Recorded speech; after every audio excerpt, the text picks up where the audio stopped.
you really don't need, to disembowel some nude guy to figure that one out. I mean, don't get me wrong. I bet it helps. I bet it helps. I bet it just really reminds you that we are very frail people to watch a pendulum with an axe on it slice a man right up Broad Street. Really, really drives that point home. I get it. I understand. But like I said, I think I could have told you that. And no profit I. Let me put it that way. Yes. Hey there, everybody. Welcome back to another episode of Pixel Lit. My name is Kevin. With me, as always, is Phil.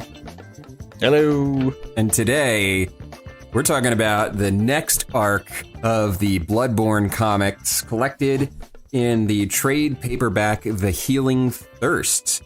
By the same authors and illustrator as last time, Kot, Kowalski, and Simpson. So, yeah. The death metal titlings continue. The death metal, it really would have been perfect on a t-shirt circa 1989 to 1997. Right, with a sort of font that no one can read. Mm. And the shirt faded after a few washes. So it's but that's what you wanted anyway. That's what you wanted. You really didn't want anybody paying attention to it. It's not about wearing new clothes, Mom. So, Healing Thirst. Healing Thirst. Now, the first thing I did notice with this one, because we speculated on this with the last volume, this does not continue the story that we just finished up. It's a totally different story. It is a brand spanking new story. The hunter and the creepy fish kid are nowhere to be found. Nowhere to be found. And thank goodness. I hope they're doing well, but I'm not going to miss the creepy fish kid. I really hope that kid drowned. And the irony of it all, if he turned into a horrifying fish beast only to drown. You got to admit, that's good writing. That would be dramatic irony in its finest. Yeah, that's either really good writing or just terrible writing. Just depending on who you are and how many times you claim to have read Infinite Jest. There's only a hair's breadth of difference between good and terrible writing. There really is. It's true. It's true. And often it has everything to do with how much you've been drinking. That is a fact.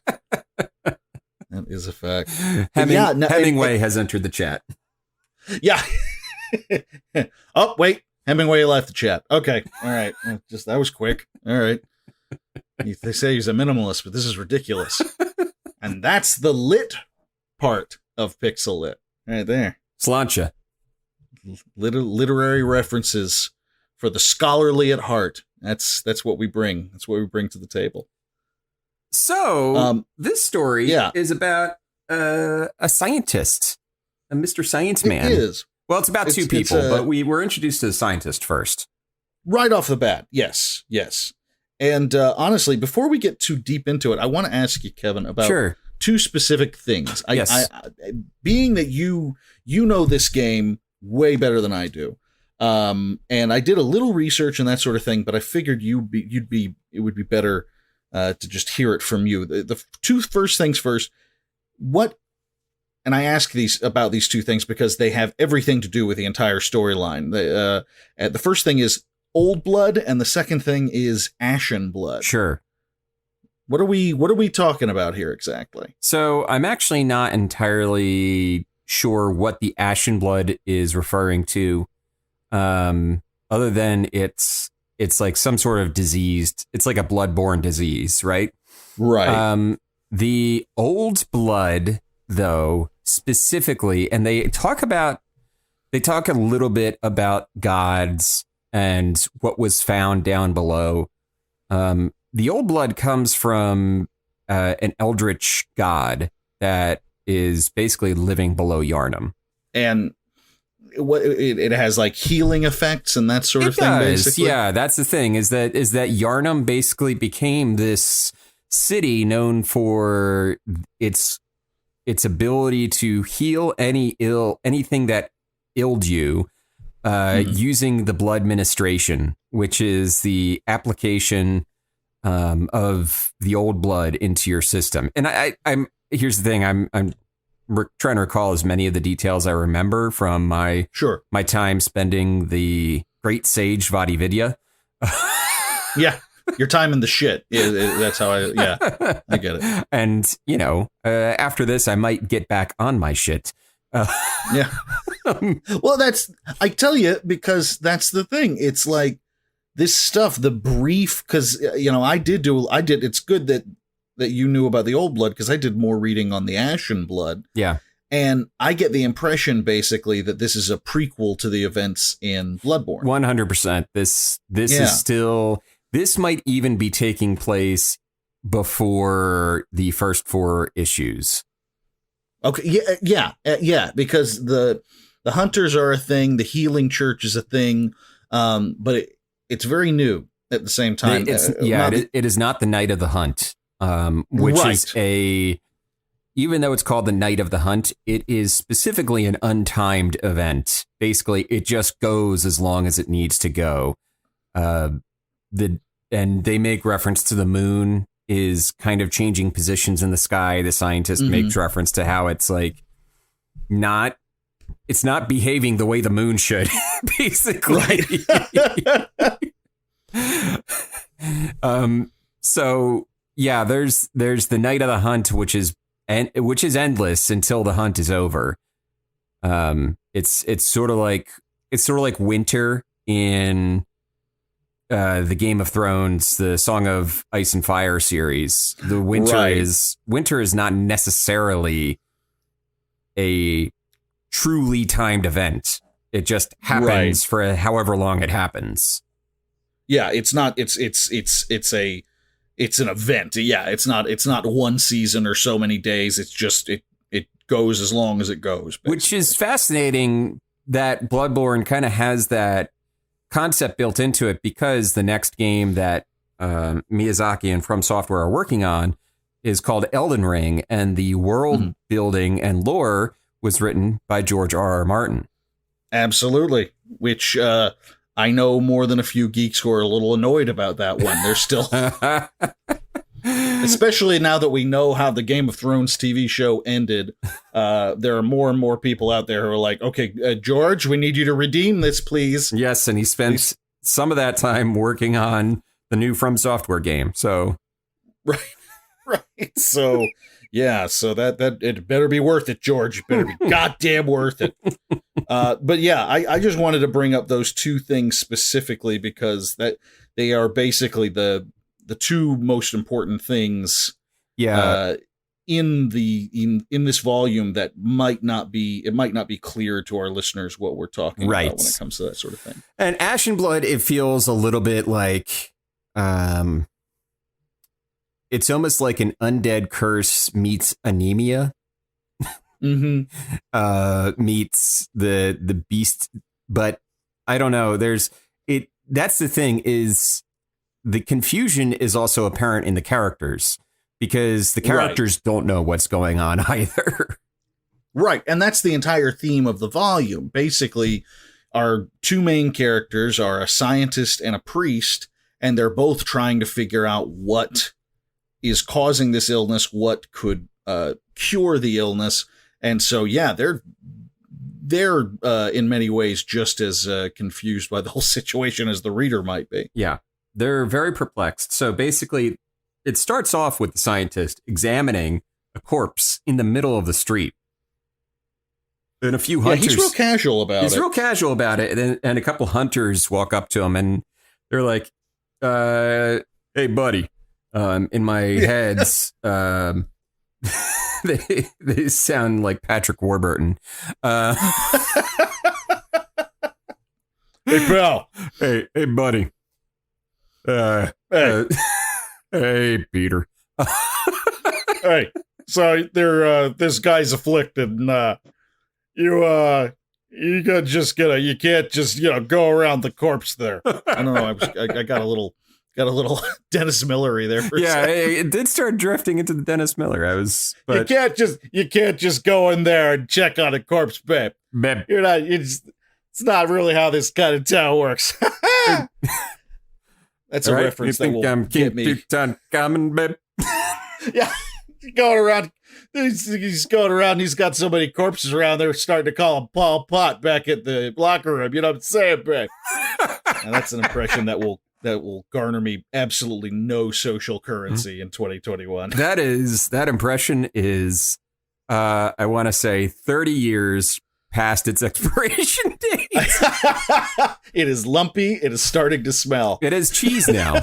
It's cheese. Yeah, it is cheese. It is cheese that briefly, for some reason, became a football commentator and then went full hard right on us. So good old cheese. Turned right after Monday Night Football. Yeah, exactly. Like, what do you and I'm left to pick up the pieces, going, "I loved you, cheese. Don't you understand? I loved you, and you hurt me." Oh man, anyway. I used to watch Dennis Miller's show religiously as a kid. Oh, I loved that guy. I loved that guy. The peak. I thought it was the peak of humor. Yeah, it's like a lot of things. It's like Bill Maher. You know, you love him for a little while when you're younger, and you revisit it as an older person, and you go, "Oh boy, glad I grew out of that." Yeah, it's what a child thinks a smart adult is. Yeah, it's basically my relationship with Dennis Miller and Bill Maher from my 20s into my now late 30s is, I hope, the same relationship that most of Joe Rogan's fans will have of him some decades down the line. That's probably unrealistic. Yeah, it's very unrealistic because Joe Rogan is dumb to begin with. Right. Like, there's no superfluous intelligence or large words being thrown around to kind of cloud your judgment, to prevent you from truly thin slicing him. He just is what he is. He just is what he is right off the bat. So, right off the bat. Yeah, that's a good point. Okay.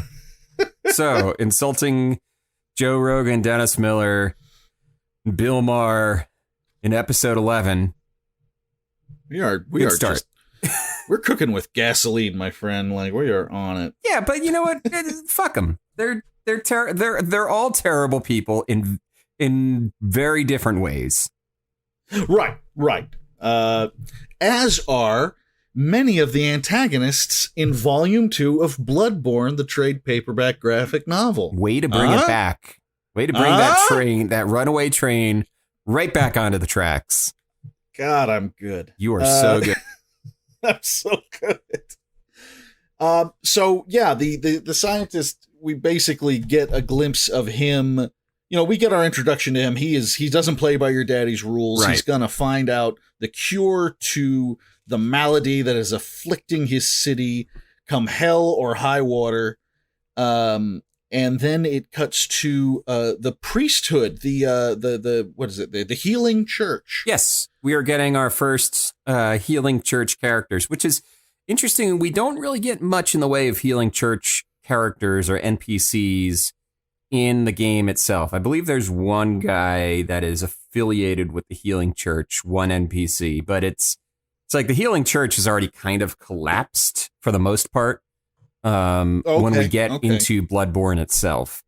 So now we got some brothers from the healing church, and or priests. They use the term brother and priest, I believe, interchangeably in certain points. And we are introduced to Clement, and it took me a couple seconds to realize what was actually happening here, because the first time we see him, he has his eyes closed. And then suddenly he's splattered with blood. Right. He's concentrating, and then suddenly he's splattered with blood. And we have another priest that gets in real close, asking him what it is that he sees. Hey, Clement. Hey, Clement. What do you see there, buddy? What do you see there? What do you notice anything, Clement? Open your eyes. And it's pretty much what happens. Yeah. And the image backs up a little bit, and we see that Clement is sitting there, surrounded by his fellow priests, and the blood that has splattered him in the face has presumably come from this pendulum blade that has disemboweled a nude man on a table a handful of feet away from him. Yeah. And this is guess, kind of like, what is he, like searching the entrails for prophecy kind of thing? That's the impression I got. Yeah, from the it. blood splatter, the blood hits him, and then he has a vision or something. Right. Because they want him to say something. Right. And his vision basically is that you need to beware the frailty of men. And I could have told you that. Yeah. You really don't need to disembowel some nude guy to figure that one out. I mean, don't get me wrong. I bet it helps. I bet it helps. I bet it just really reminds you that we are very frail people to watch a pendulum with an axe on it slice a man right up Broad Street. Really, really drives that point home. I get it. I understand. But like I said, I think I could have told you that. And no prophet I. Let me put it that way. Yes. So right off the bat, we get a good glimpse in the notion that we're dealing with like a kind of dark version of the Catholic Church in the medieval age, also known as the Catholic Church. Also simply known as who they are. Right, exactly. We're just racking up the enemies. Everybody is catching strays tonight, Phil. It's true, man. Just catch these hands, son. That was terribly white. That was terribly white. That's all I know how to do. Oh, Lord. So we get some back and forths of the journals of our scientist and a priest who is a kind of an unusual priest, wouldn't you say? Yeah, he's basically questioning everything. That's right. Our introduction to him. Aside from getting splattered with blood, he is just writing down his doubts.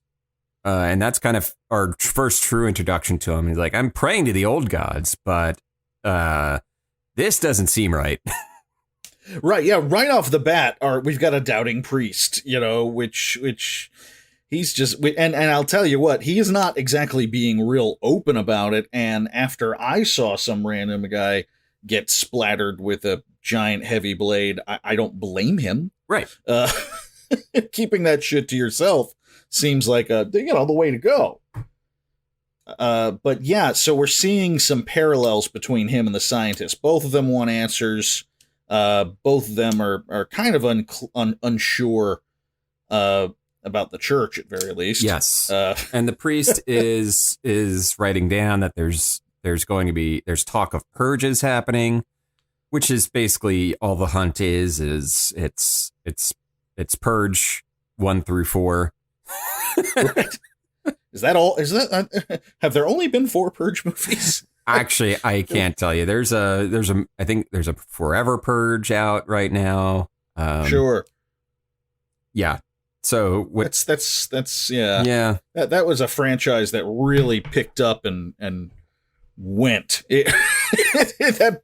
That franchise had some get up and go. What if? So yeah, it's basically what if the Fast and the Furious movies, but instead of cars, it's people murdering each other. Yeah, because in the end, it's all about family. It's all about family. That's what the Purge. That's the thing the Purge and the Fast and Furious franchises have in common is family. Right. Yeah, it's just that in the Purge, you need to kill yours. Yes. That's the main difference. Absolutely. So we get to the priest, and the priest, yeah, he's doubting. He's not clear on anything, and basically he takes it upon himself to search under the city, basically, in these sewers. He's trying to find out, because the rumors go, at least from what I could tell, basically the rumors go that the old blood and the ashen blood and everything all kind of stem from some source underneath the city. Something going on underneath. He wants to go figure that out. Yep. Right. And he is surprised down there. He is at the end of the first part, the first issue, ends with him being surprised, and then issue number 2 begins with the revelation that he just got punched in the face by the scientist who is also down in the sewers.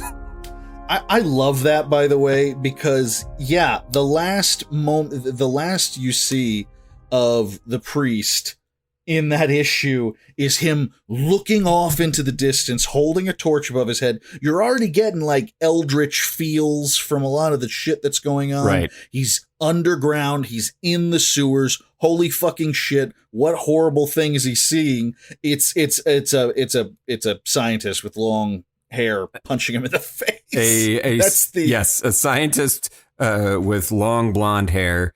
And as the priest notes later, a terrible left hook.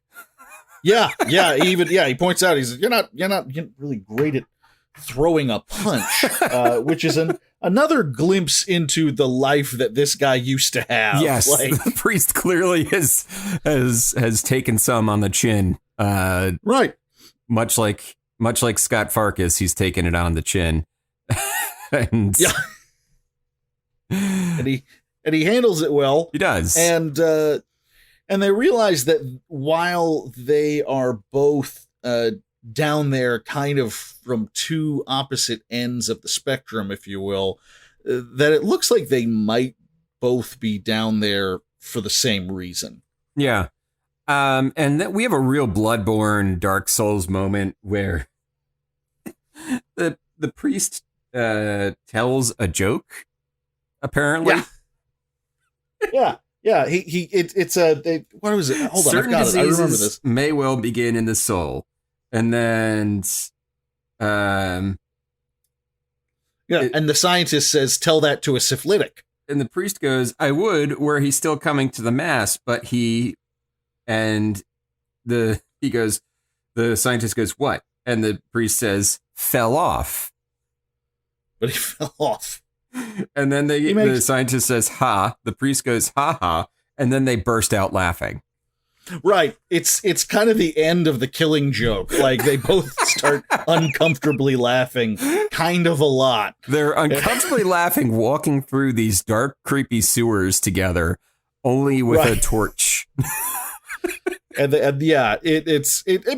you know, it accomplishes its goal that moment. It's like, okay, these guys have more in common than it seems, and they're gonna be the best of friends. So they're talking about syphilis, which, I mean, is the insinuation that the guy's ding dong fell off because of the syphilis? Is that what they're getting to? I suppose so. I don't know if that's a common, I know that with syphilis way back in the day, it made you go crazy. Right. People went mad, because if it wasn't treated. Yeah. And when it was treated, it was usually like, we're going to inject mercury up your dick. So that might do just as much harm as good. But and I know that the nose would fall off, like your nose would decompose and fall off. And a lot of like nobility and that kind of thing actually crafted noses made out of silver or gold or other precious materials, and would just wear them strapped to their faces and to hide this gaping cavern in their face. I don't know about the dick, but that was my first thought too. I was like, he fell off. He's making a dick joke. Yeah. I have to assume. It still works. It still works. Still works. Still works. Why not? Still works. Yeah. We get the idea. They're friends now.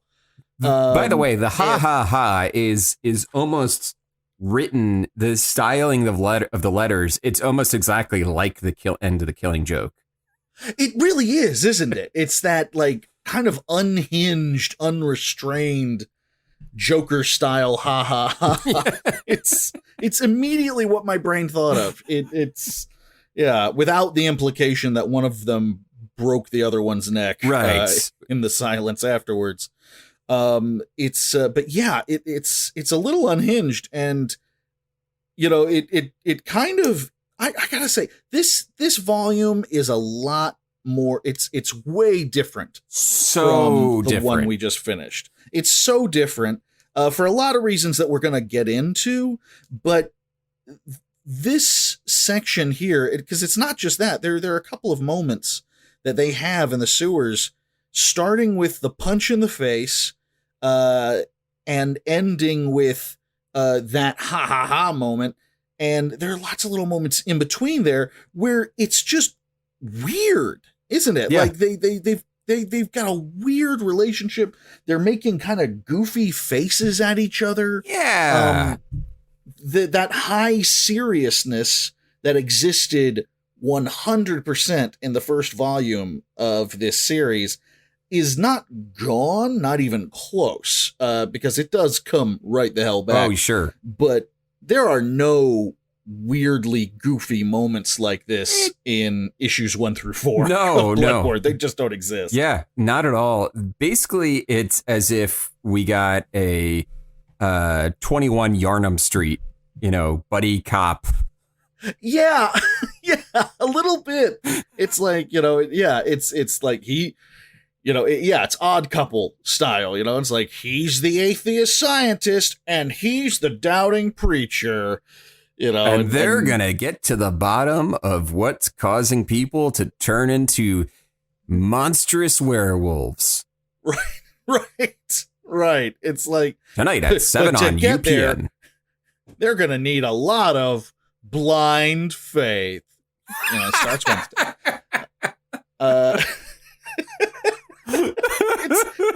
It's that kind of thing, and that just doesn't exist in the other one. It's a really odd moment, between these two, and we get a couple more moments like this as it goes. Yeah, and then in the next section, one of them, the priest talks about how he feels like he may have found a friend, which is kind of sweet, and it is in at the end of the world. It's like finding a friend at the end of the world. This is, yeah. I mean, because this is a fucked up world, and clearly, if this being a prequel to Bloodborne, where everything is right and truly fucked, right? But it's already got lots of little moments of, what kind of a world are they living in? Things are starting to take a turn for the worse. Absolutely. And they do actually address the idea of like, what are you even living for at this point? Right. What is even the point of this? And we get and it actually does cut to that next week. We get some glimpses into their relationship through their journal entries. And then we find the scientist having a smoke outside with near a woman named Matilda, who clearly is a close friend of his of some kind. His neighbor, his friend and neighbor Matilda, who is actually referenced in the first issue of this arc. Yes, in the first issue, there's a moment where the scientist is standing alone. It's after he's told by the hunters to go punt. He is standing alone on a bridge, and the narration is, "I do as the hunters say, but first I rest at my place of power, the place where I first met my dearest Matilda. Oh, darling, if they only knew how much better their lives are, for you stand on the same ground as them. If only they could feel the love I feel. No terror can ever touch it." So that's right. And jumping forward now, we are meeting Matilda, who happens to be his neighbor. Yeah, and she seems nice. She seems nice. He's a little obsessed with her. Of course, it's cute. She has her rose garden that she tends to.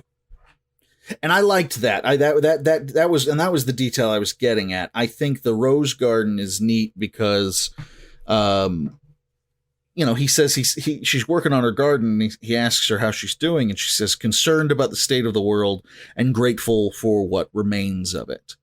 So she's got a level of optimism and hope that you don't generally see, Right. In these kinds of worlds, that grimdark kind of thing that you see in things like Bloodborne. She clearly represents a side of it that we do not get a glimpse of too frequently, right? And which is probably why he loves her. Yes. Like she is a shining bright spot in the darkness. Right. Because as a scientist, reason he's to super live. aware of that things are terrible, and he's trying to solve them. But right. Yeah, and he also inadvertently reminds Matilda that her husband is dead. Yes, her husband has died recently. We don't yet know how that came about. Yep, and that will definitely be revealed later. Oh, definitely. But for the time being, you're basically left to believe it probably has something to do with this ashen blood situation. Oh, yeah. We can assume that who could blame you? Who could blame you? This tender moment is interrupted by a werewolf attack. Right. As you know what? Too many tender moments interrupted in that way. I find it rude. Have you had a tender moment interrupted by a werewolf attack? I love you. I love you so. Oh, damn it! Not again. I think we've all been there. Call 1-800-HEALING CHURCH.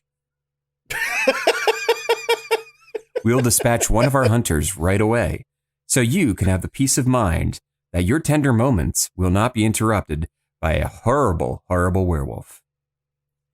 Check us out at www.nomorewolfinterruptions.gov.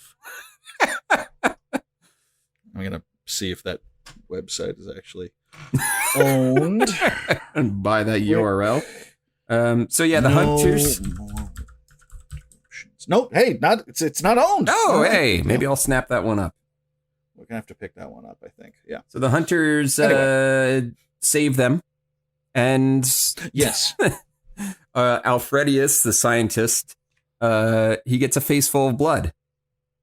Yeah. So both of our protagonists have been treated to a face full of blood. Literal bloodbaths. Literal bloodbaths. Exactly. More like a blood shower. Yeah, a blood spritzer. Yeah, a misting.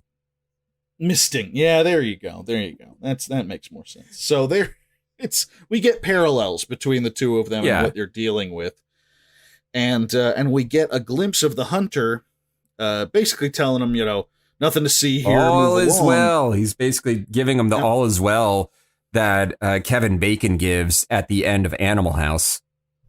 Right.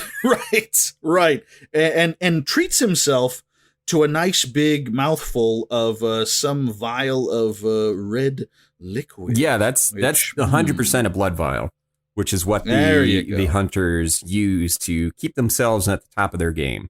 They drink these little vials of blood. So it's like liquid Coke or something like that. Pretty much. Pretty much. Just like, yeah, yummy. This'll do the trick. It heals you up nice. Yeah, apparently. Good Lord. Yeah, because he's really enjoying it. Well, what's funny is I guess you can drink it, but in the game, the hunter that you play just takes it and stabs it into his leg. Wow. That's just intravenous. Yeah. Right, blood use right into that big ass vein that's in your leg. Right. Some of us just don't like the way it tastes. I get it. You don't like it. What's there to be right done? Up the butt? Right up the butt. Those are your three options. You either drink it out of the vial, you shoot it into your leg, or in the poop. Right there in the pooper. So. We cut back to the priest, and he Hold on, I really want to talk about putting this blood in your butt a little more, Kevin, if I might. No, I'm sorry. Continue. And we're back. I just cut out the 30-minute interlude of Well, we're not going to talk about that. So we cut back to the priest.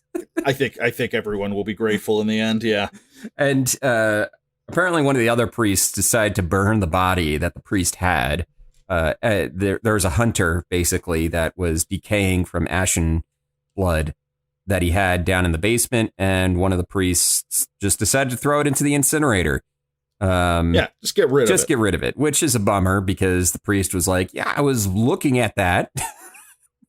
Right. It was part of his research process. So he's kind of SOL there. He had an easy depository. I don't know if that's the right word. He has access to some blood that he can, investigate here. And now it's all gone. It's all gone. It's been burned. Much like in the 1980s masterwork, Return of the Living Dead, where they burn the body and that just makes more zombies. Right. So is this patient zero? Is this what we're dealing with? We don't know yet. But the priest does find that the hunter scraped something into the table with, it looks like a fingernail. Yeah, I think that's his fingernail. Yeah, he scrapes the words, "When ashen blood and waters of Yarnum become one, the unnameable shall rise." Mm-hmm. So we're dealing with a whole lot of spooky foreshadowing with that guy right there. Yeah. So we get more buddying around between the scientist and the priest. The priest brings him some goodies to look at. Yeah, they're trading off on supplies, basically. The priest's bringing him blood to look at, anything to investigate. They're working together, but they're keeping it quiet because, they're not going to be, the healing church is probably not going to be thrilled about the idea of him working with scientists with an atheist scientist who doesn't believe in the elder gods. Right. Doesn't believe in their particular brand of crazy bullshit. Right. Well, and what's interesting about it is that they get more into it, I believe, in the next issue. There's a conversation between the scientist and the priest about that. But this issue ends on a neat little back and forth between, it's like 3 scenes happening simultaneously. One is the priest is talking to the head priest. Or no, not our priest. There's this little blonde-haired twerp of a priest who is basically been spying on Clement and reporting back to this head priest and be like, well, they think that maybe it's the blood ministrations. Meanwhile, the scientist is like, well, I need to study a live specimen, somebody who has the old blood like injected into them. We're getting cuts back and forth between that and Matilda, and she's just singing she's making some rose soup, I guess. Yeah. What is? Yeah, she's making. I thought the same thing. For those of you who don't have this, she's literally cooking up some kind of a stew, and the main ingredients appear to be red rose petals or something like that. Which that is a interesting. I know bit of ingredients. I know on British Bake Off, occasionally they'll have an episode where there's somebody who's like, "Oh, I flavored it with rose." And Sure. Yeah, I get that. Even though I don't know who you trying to impress. Come on. Yeah, for God's sake. Yeah, nobody's that British. Nobody's. No one's so British. They're like, oh God, it would be delicious if you could just put a few more rose petals inside. Oh, it would be scrummy. But no, that's not a thing. And for the record, I will not be taking any rebuttals to this, despite the fact that I do know British people. No. I know more about your country than you do. The end. The end. The end. I expect. The end. I think. No rebuttals. Sure, we'll learn. Yeah, we will hear nothing. We will hear nothing. Not even from Paul Hollywood. Not even if Paul Hollywood offers a damn handshake. Oh God, that fucking handshake! God damn it, Paul! Get over yourself. Look, I love how happy you seem to have become lately in the more recent episodes. He seems to be having a whole lot of fun. He seems to be in a better mood now. He's loosening himself up. He's loosening up. shaking it loose. I love to see it. Love to see it. I love to see it. I love to see it because he was kind of an obnoxious, arrogant son of a bitch before. And he's still got that, but I like him now a little more. Anyway, welcome to the Great British Bake Off podcast. Right. The Bloodborne. The Great British Bloodborne. The Great British Bloodborne podcast. Yeah, this is what you came here for, isn't it? Yes. Anyway, look, Paul Hollywood, just stop being such a dick about that handshake. About the handshake. It's just a handshake. Who the fuck are we? Life is too short, man. Life is too short. What is a man but a miserable pile of secrets? What is a man but a miserable pile of scones? Just enough talk. Have at you. Enough talk. and then the British Bake Off theme just starts playing. So yeah, our scientist has got to figure out. He's realized that the only real next step for him is to find out what the deal is, and in true, I'm going to say Cronenberg fashion, the scientist decides that the only way to further the experiment is to do it on himself. On himself. And so we're left with that wonderful cliffhanger where our delightful Matilda she's making rose soup. She coughs and coughs, and there's blood in her handkerchief in the classic La Traviata sort of way. Yep. La Traviata, whatever. Moulin Rouge, people. You know what I'm talking about. Sure.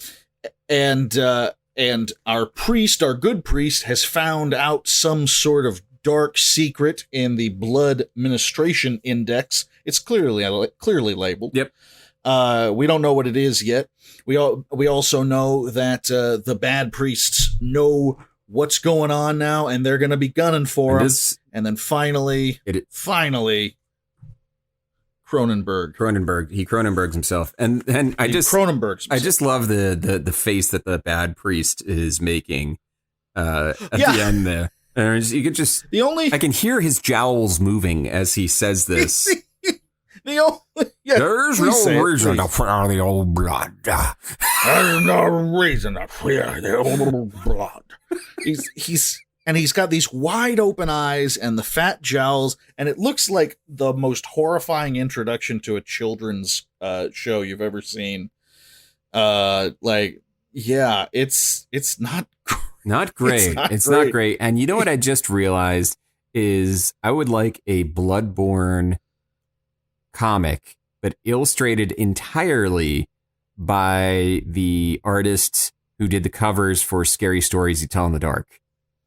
Oh my, why would you do that? Why would you even put that out into the world? Jesus, Kevin. Those fucking books were criminal, first off. Oh, yeah. Oh my God. I have a chill just thinking about them. They were sitting on my bookshelf. I don't think anybody ever bought Scary Stories. I think it just appeared on people's bookshelves one day. I think you're right. I had the collected trilogy. Like I had with the neat little sleeve of all three of them on my bookshelf, and I know I read them kind of frequently, but I don't know where they came from.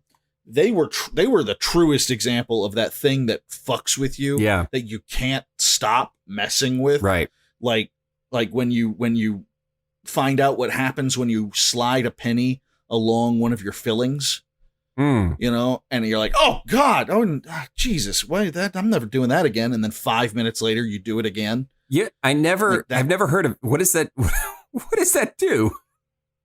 It's like chewing on aluminum foil when you got fillings. Oh. It's like it reacts with the metal in your teeth and it kind of gives you a jolt. Weird. It sucks. It really sucks. And it's like I guess maybe this experience is sticking your tongue onto a 9-volt battery. Right. Sure. Exactly. That's a way more accessible version. Yeah, let's go with that. It's the same basic idea. And you're like, well, that sucked. And then you immediately stick your tongue out to do it again. I couldn't even do that. I couldn't even do that thing with the fillings now if I tried, because 2 years ago, I got all of my metal fillings replaced with that ceramic stuff that they use now. Oh God! How long did that take? How many fillings do you have? I have a lot, and it took a very long time, and my teeth hurt for 3 months. Yeah, I believe you. That sucks. That sounds They were sensitive to both hot and cold for about 3 months. They were sensitive to hot, cold, and everything in between. It hurt when air touched them. It really did. Oh my God, that sucks. Yeah. Okay, guys, we're gonna need to set up a Patreon so I can have all of the fillings in my head replaced in the same fashion, so I can report back to y'all. So you can really understand the pain that I went through. It's very important that as podcasting partners and buddies, that I experience the same level of pain and disillusion that you have. And that's just the beginning. It's really a start. And if I can make it real serious for a moment, brush your teeth, kids. You know. Oh, for God's sakes, brush your teeth. Brush your teeth and floss. Oh my God. Don't do what I did. Don't be like, it's probably fine. Yeah, it's not fine. It's not fine. It isn't. It isn't. Yeah, you'll be dead soon. And rotting, moldering in the grave. Your corpse, stiffening and slackening, will think to itself, my teeth hurt. Because that shit follows you into the afterlife. I'm convinced of it. Anyway. That is such a terrifying thought. That is like absolutely that the afterlife is real, but the only sensation you have is the pain in your teeth. You didn't take care of your teeth. That's like a German cautionary tale that you tell your kids in the 1850s. Oh, if you don't take care of your teeth when you die, you'll feel all the hurt in your teeth for the rest of eternity. Sleep well, mein Liebling. Jesus Christ. I miss the old country.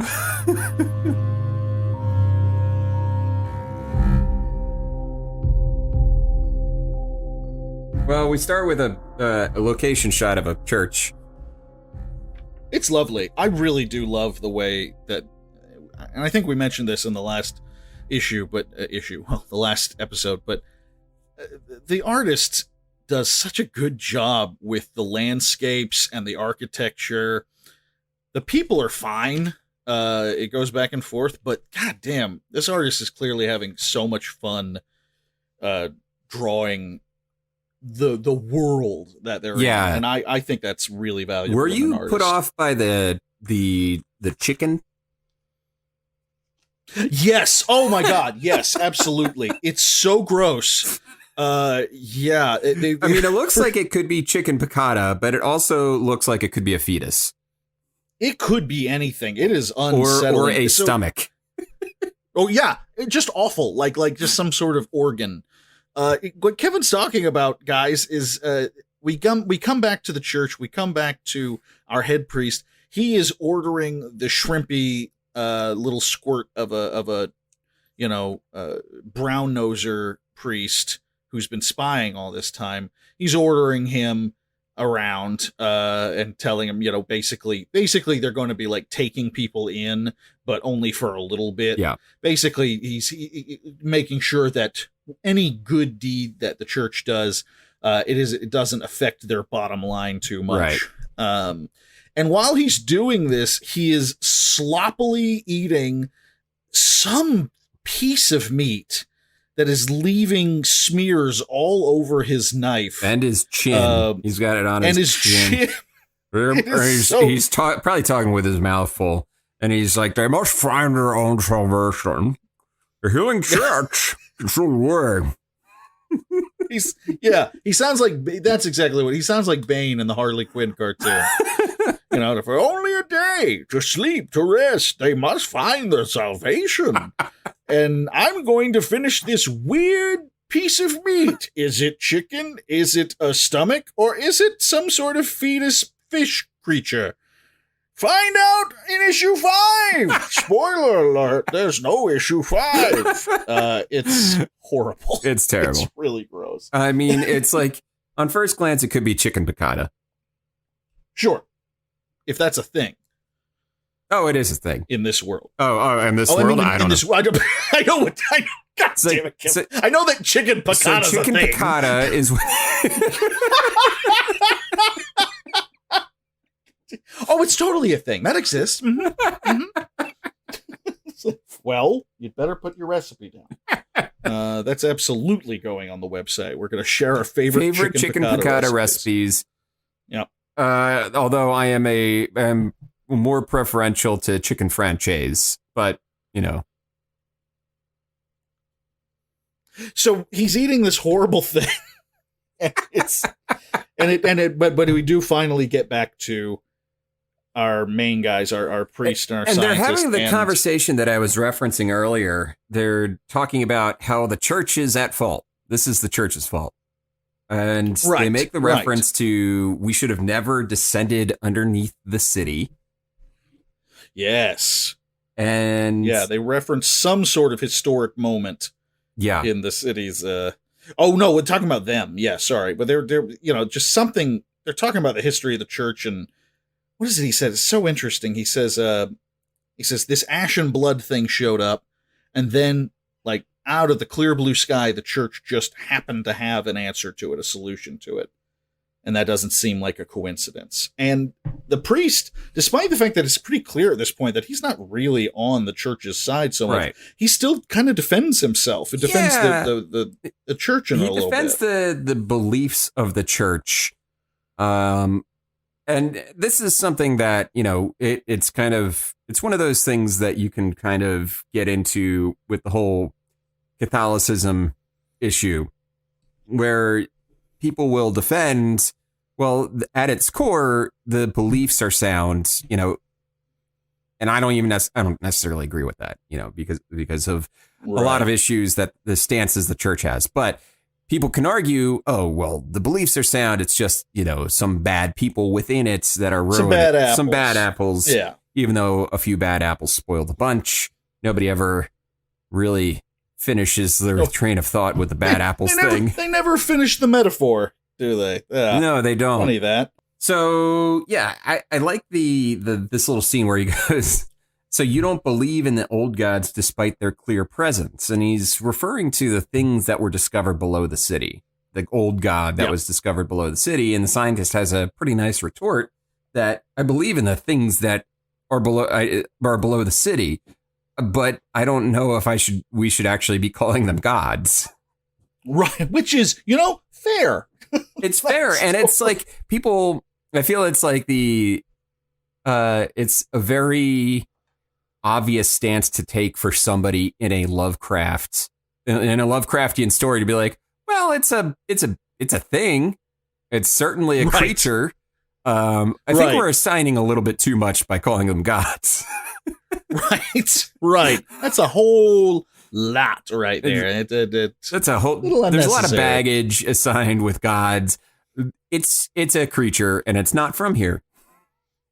Right. So they have, and it's weird because just when you think that the priest is kind of coming around and that he makes the most sense and that sort of thing, you have a moment there where they're talking about the difference between science and religion, that age-old chestnut. Oh, yeah. And the whole thing ends with the scientist saying, proof is proof, and the priest saying, and God is God.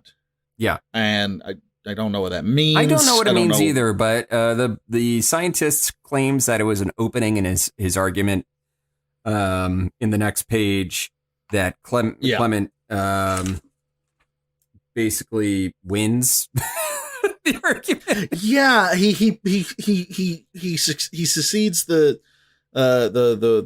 argument to him in that moment, which okay, sure, sure, fine, whatever helps, man. Whatever helps. Yeah, and in that same journal entry that Kevin's referencing, he basically talks about how the city's getting worse. Yeah, there's a lot of dead bodies now. Yeah, it's not. Whereas when we saw the one werewolf and it got killed pretty quick, and there still seemed to be a lot of hope for the future and that sort of thing.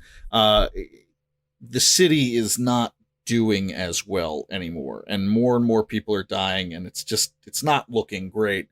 So any hope that he may have had going into this is slowly ebbing away. Right. Yeah. And and what there's a little bit of a twist now, because they are the priest and the scientist, Clement and Alfredus, or whatever his name is.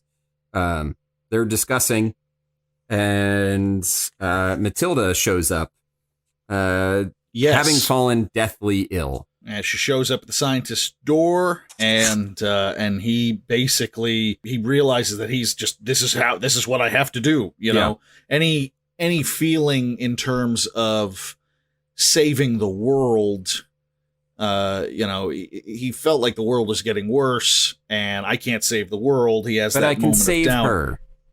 Exactly. This woman that he's in love with. So he's kind of reinvigorated in that moment, Right. in his quest for the cure, if you will. Exactly. And then we have another little scene between him and Clement. And the one thing I want to point out is they talked about in the first arc, Fishboy and the Hunter talk about coffins with chains wrapped around them. Yes. And we see it. Yes. We see them in this scene as they're walking by. We see just a pile of coffins basically in the, to the side of the road, and they have chains wrapped around them. Yeah. It's a terrific little detail. It's not a whole hell of a lot of attention is brought to it, but there's a level of detail. It's a nice foreground element. It's terrific. Yeah, it's really nice. And it goes back to what I was talking about before with the artist. He's just having a lot of fun creating this world with his art, and that's a great example. Yeah. We see some Alfredus mentions that he's using the blood ministration basically he's giving Matilda the old blood to kind of cure her of her illness. Right. And the priest is not too sure that that's good. Right. And the scientist insists it's a dosage issue. It's kind of in a way it made me think of the argument for chemotherapy. Yeah, that you're poisoning yourself, but this poison will kill the real evil inside of you, so to speak. The thing is, the scientist at this point is acting less like a scientist because he's just shooting in the dark, and the priest is being more like, well, you really haven't studied right this dose. He's the first person to say it. You're just doing it, because now the scientist has become desperate. We end with a blood red moon rising over Yarnum.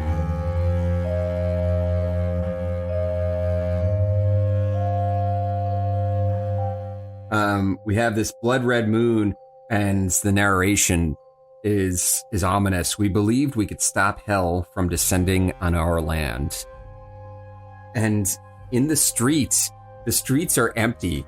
They're like eerily quiet, except you can just see coffins. These chained coffins laying about, statues toppled over. It's nice and eerie. And then we just get these different cuts around, and we see the roses have died. People have just died in the middle of the streets. There's like a woman who is zombified feasting on somebody else. It's things have turned for the worse in a damn hurry. Yes. And Clement has been he hasn't seen the scientist in a few days, but he's doing his best to try to get some blood back to him. Right, because that's basically the scientist is desperate for that. Yeah. He realizes that in order to keep Mathilde going, in order to keep himself going, frankly, because he's obviously tested the old blood on himself. It's become this maintenance kind of thing. It's very much, it makes you think a lot about what people talk about with addiction. Yeah. You need more and more and more, and he's desperate for it. And yeah, Clement is going to try and get it to him. He hasn't spoken to him in a while. Right, after their last little tiff over whether you should be using the blood at all. And I just realized something hilarious is that the scientist looks like the way Egon Spengler was drawn in the real Ghostbusters cartoon. But yeah, he totally does. He's really tall and wiry. He's got that like white blonde hair. The only difference is instead of sporting some sort of weird ass pompadour, he's like all like 80s, early 90s vampire long hair chic with John Lennon glasses, which of course I guess Egon also had the John Lennon glasses in the cartoon. He did, yeah. He totally did. He's totally Egon. Holy shit. We've got to Photoshop Egon's hair onto. Yes, we do. This guy. We've got to put it in there. We got to make sure that that's like our profile picture or something on Twitter for a little while. Yeah, and it's then just got to be it. We get the ultimate betrayal. So Clement. Oh, it's the most heartbreaking thing in the book is that Clement. It really is sad. After fighting with his inner demons, actually gets the blood and takes it to Alfredus, and you find out that Alfredus has gotten his own supply of blood by turning Clement into the authorities. Exactly. Yeah, they've been waiting for him to show up, and he traded his ass in. And the hunters take Clement away. He is dragged back to the church. Oh, it's really fucking sad. It really is. And we get another look at just how desolate the city is. We've got an overturned wheelbarrow. We've got a river filled with rotting corpses, a blood red moon, and werewolf Christ, of course. Yes, crucified werewolves. It would not be Yarnum without them. Absolutely. He died for your howls. I don't know what that means. So, but he's, and the scientist, he's clearly racked with guilt, but Matilda seems to be doing, he believes she's going to survive, and therefore the ends justify the means. He tries to tell himself that he doesn't care that he betrayed, his friend, because it means that Matilda's going to make it out alive. We have this sequence of shots that kind of mirror the shots earlier in the first issue of this collection, where the moon slowly turns into the swinging scythe of the pendulum. Except this time, instead of some random priest being strapped to the table, it is Clement who is going to pay for his heresies, I guess. Yeah, for stealing old blood from their store. I don't know. Yeah, they're just sick of him though. And so he's the next guy going down. And while the pendulum swings, he's basically giving them a speech as to why he joined the church. In a way, he's talking about the life he had led before, that he had studied science and even forbidden sciences. And then he decided that religion really was the place for him, that it would be the best thing, because it would hopefully make some sense of a world that doesn't make sense, which I think is great because it explains, even after all this time, so we've seen him on several occasions at this point defend the church, even though he's also overtly stated that he doesn't really like the organization itself. Right.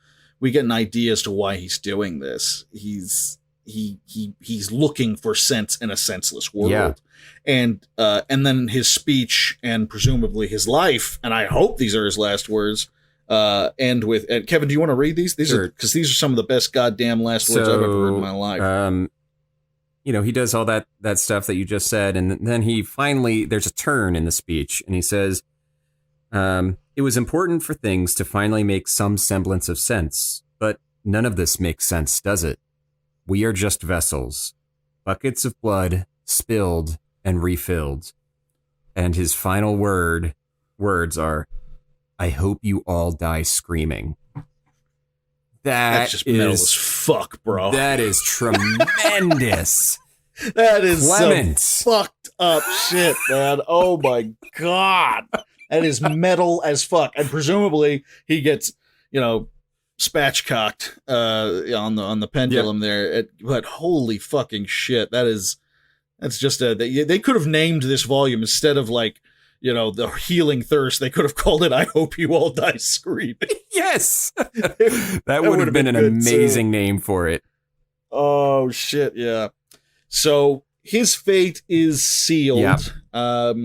But what about our scientist's fate? Our scientist is boarding up his house now because things have taken a turn for the worse outside, clearly. Sure. He also admits that he killed Matilda's husband. Yeah.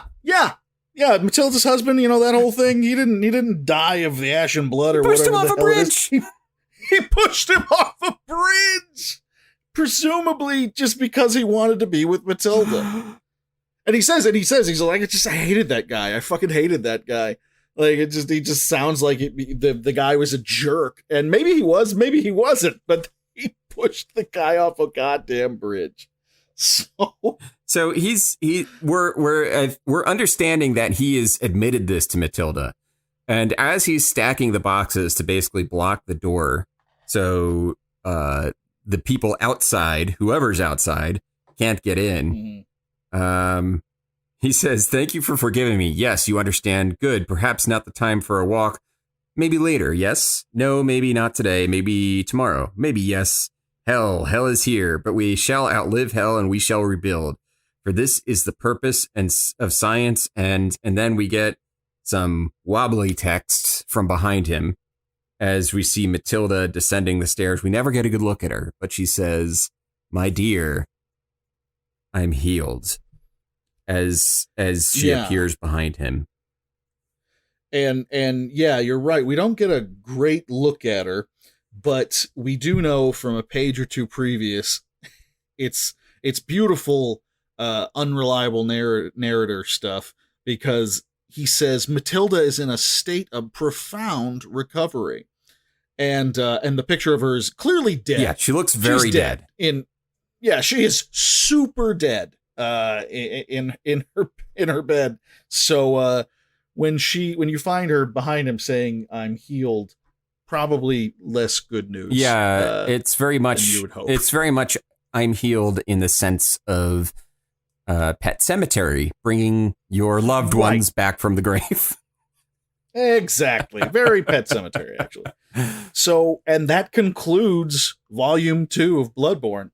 So what'd you think, Kevin?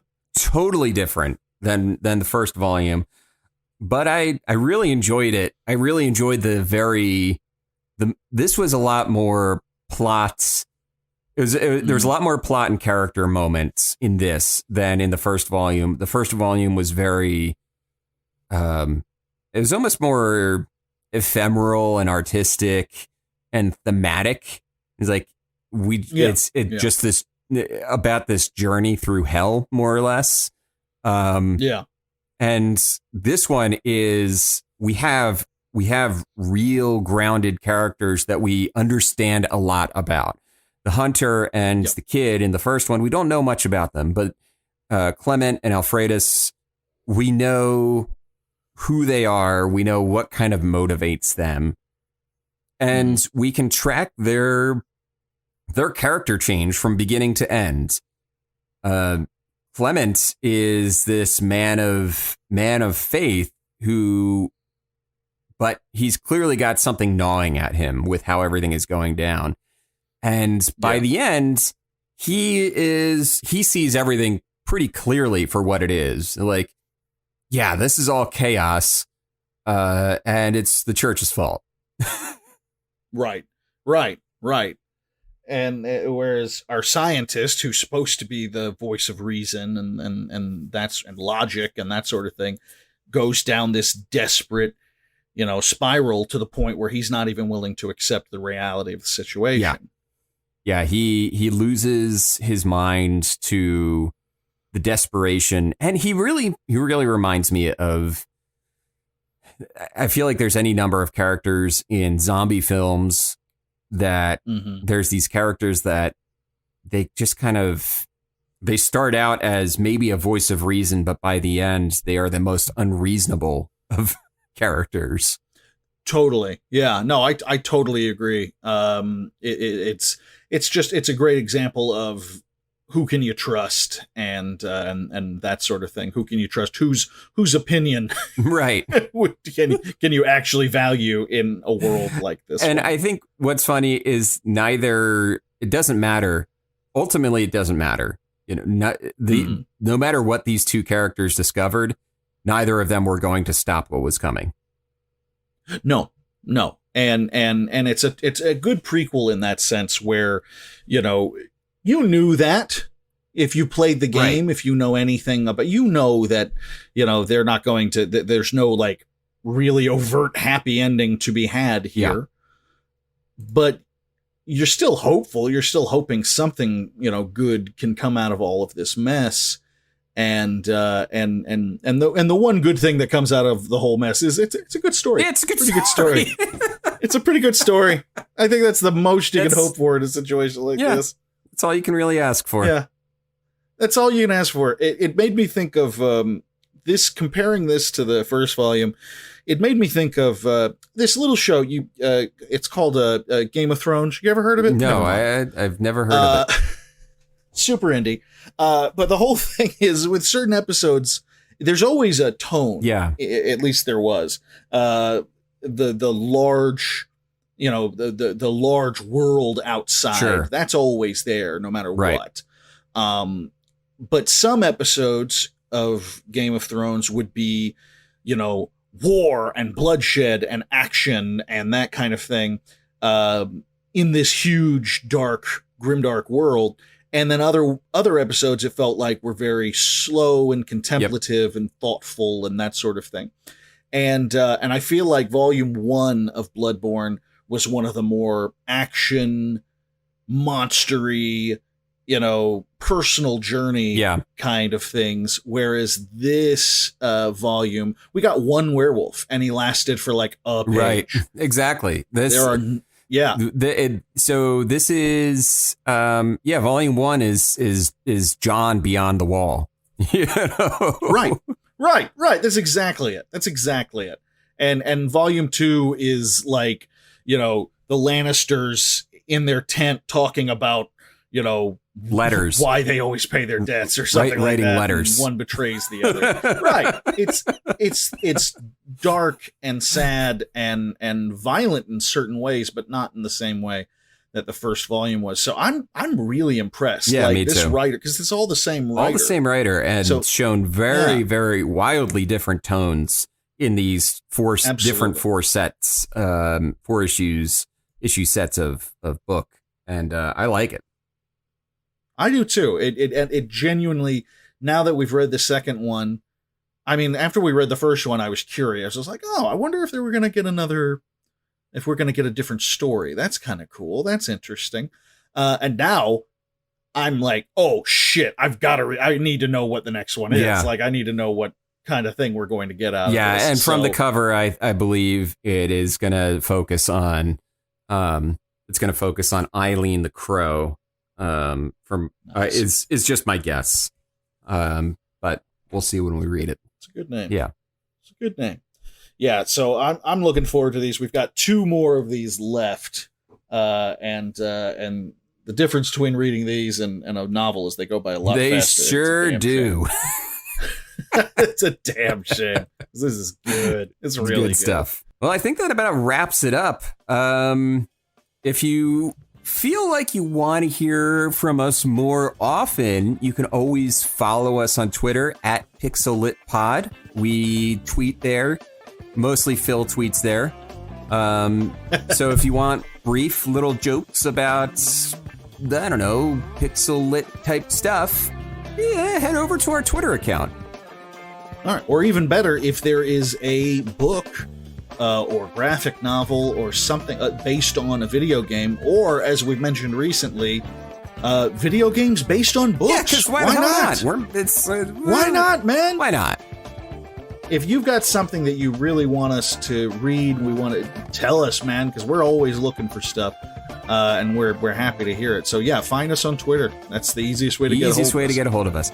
And that'll do it for today's episode. Thanks so much, everybody, and have a good night.